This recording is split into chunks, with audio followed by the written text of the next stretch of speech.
The year is 2009. You have no friends to play Call of Duty with, or friends in general.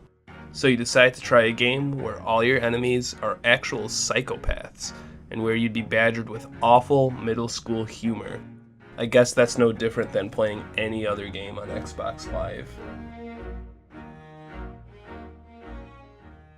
Borderlands, that one game with the song from Cage the Elephant, and how your friend was allegedly a huge fan of that band before the game was released.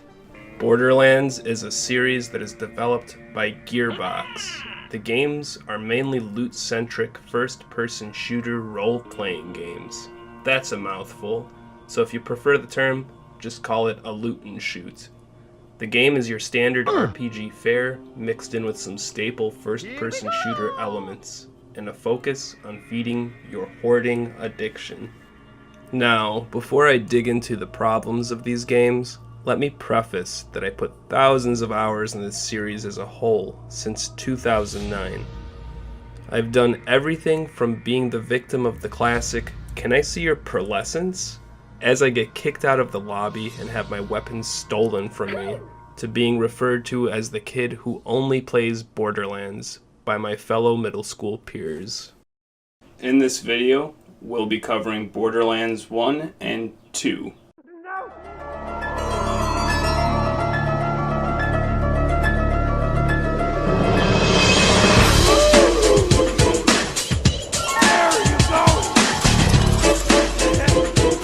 I guess we're covering the pre-sequel as well. The first topic on the agenda is glitches. My gosh, is this series littered in glitches. From the ones that make your life easy, to the ones that make you want to stop playing.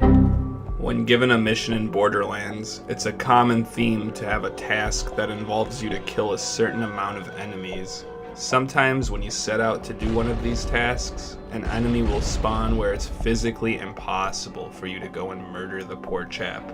Annoyed, you decide to leave the area and come back, hoping that the enemy has respawned.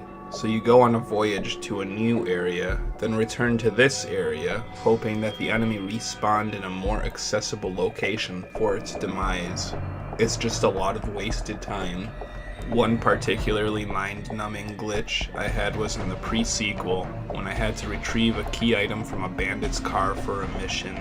Well, as I chase down this criminal scum to get this item, he drives off the ledge, taking the item with him.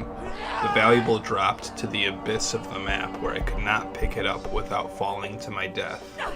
A more recent glitch involves the remaster of the original game. If you play Lilith, which why wouldn't you, she's the greatest, and phase walk too much, you'll mess up the textures of the terrain, and they won't load in. Moving on to more intentional elements, comedy is a huge core in Borderlands games. The first game is a lot more serious than the later two in this regard. It tends to have some dark humor every now and then, but stays more focused than the others. The other games, well, I feel like the one mission that sums up the comedy of Borderlands is one called Shoot This Guy in the Face. It's in Borderlands 2. I think it's self-explanatory as to what the mission is about.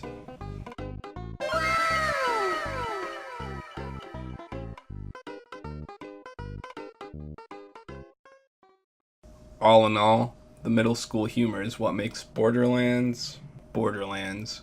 Yes, it's a miss most of the time, but you'll get a pretty funny joke every once in a while. Okay, you're at the tavern! The bar owner has a problem. Talk to her. Hey, baby, I'm hung like a vault monster. Hey, adventurer, it's closing time, but these idiots can't take a hint. Could you throw them out for me? Don't be afraid to get rough. £1 later. Is... Thanks, sugar. Oh, come on, alright, I'm sorry. I'll never say nothing douchey again, I promise. Bitch! That is unacceptable! Chase him down! Punch him so hard he explodes! The next issue we got here is the story. Now looking at the game, you would think the story isn't that strong. Well, you're right. A running joke is how Borderlands 2's story is all about pointing out how dumb 1's story is. And the pre-sequel exists to be like, oh wait, we forgot to explain why 2's events even happened. And well, none of the 3 stories are particularly strong. In 1, you play as a vault hunter, and are basically led by Angel to open a vault while people are attempting to stop you. One person trying to stop you is a person named Commandant Steele. She antagonizes you all game, builds up to be a huge force that you would like to fight, cause she's a huge dum-dum, then... He works! Sergeant, get your team ready to go inside.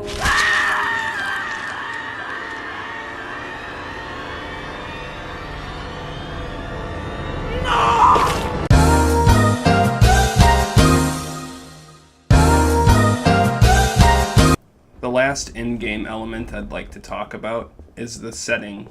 Borderlands 2 has wonderful landscapes and places to go. However, in the first game, it's mostly just desert.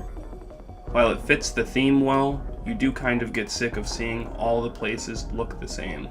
I can show you gameplay in the arid Badlands, and then introduce you to the dull Headland. You wouldn't be able to tell the difference unless you played the game. Oh, I'ma take you to the desert.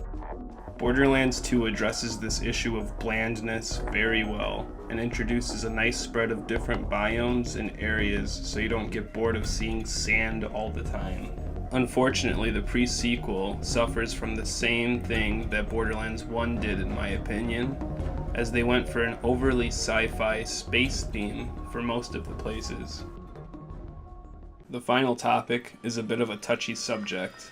We won't delve into politics, or whether or not the accused parties are guilty or greedy.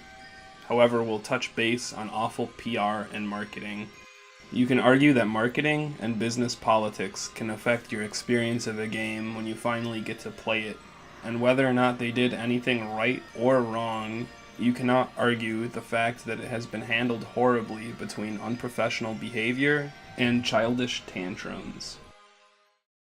Despite all these issues, Borderlands 1 is actually my favorite first-person shooter, and definitely one of my favorite role-playing games of all time. Borderlands 2 brings everything a step up too, however does lack in some things that 1 was better at. Some of those things include the tone and the loot system. The pre-sequel gets a lot of hate for it being a decently different game. It might not be as great as 1 and 2 in my opinion, but it's still a great game and worth a shot. Whether you play solo or with a few friends, the games are a great time. They're funny and pretty engaging. I hope that you give the series a shot now that Borderlands 1 Remastered is out. It could be a pretty great starting point if you're new to the series.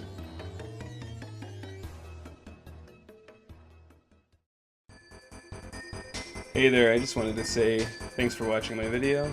Hope you enjoyed it. Here's a little video of my dog sleeping. If you're excited for Borderlands 3, let me know in the comments. I know I am. I hope you look forward to a possible Borderlands 3 review in the future.